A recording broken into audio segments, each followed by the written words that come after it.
All right, so how to put a purchase pixel conversion on your thank you page. The purpose na maglalagay tayo dito ng purchase pixel code is for us to track the value of the purchases na nag-go through sa funnel natin. So as you can see, I have my funnel here. And then from the opt-in, since this is a paid event kasi, so I want to make sure na lahat na mag-land sa thank you page, matatrack ko siya and also its value. So how do you do that? So on your thank you page, if whatever funnel that you're using, in this case, I'm using kasi ClickFunnels. So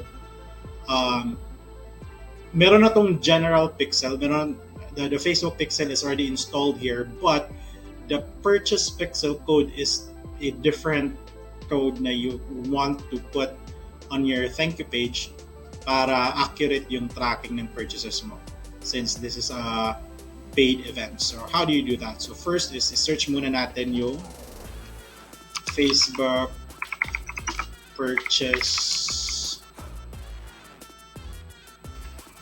pixel code, and then so dito sa developer.facebook.com, i-open mo lang yan.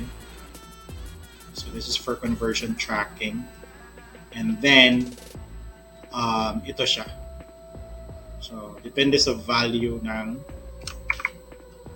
so yan, ito yung kukunin mo na code, and then sa settings, tracking code, you put it here, and then peso values ito, and then we'll put, so depende kung magkano yung binabayaran nila. So let's do 99, and then that's it. Save lang. Alright, so pixel code is installed, and then review lang natin to.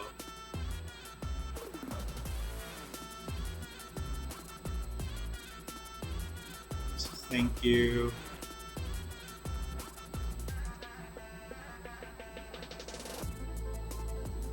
Alright, so yan. Nandiyan na. Installed na siya. So as you can see, dalawa yung pixel code dito. So I cannot open it kasi my pixel ID is there, so just for privacy. Normally kasi kung general pixel lang yung ini-install mo, isa lang yun na nakalagay. But ngayon, dalawa siya. That means that the pixel code conversion, the Facebook pixel purchase code is already installed. So nandiyan na yan. Alright, so that's how you do it. Thank you for watching this video, and I will see you very, very soon. Bye-bye for now.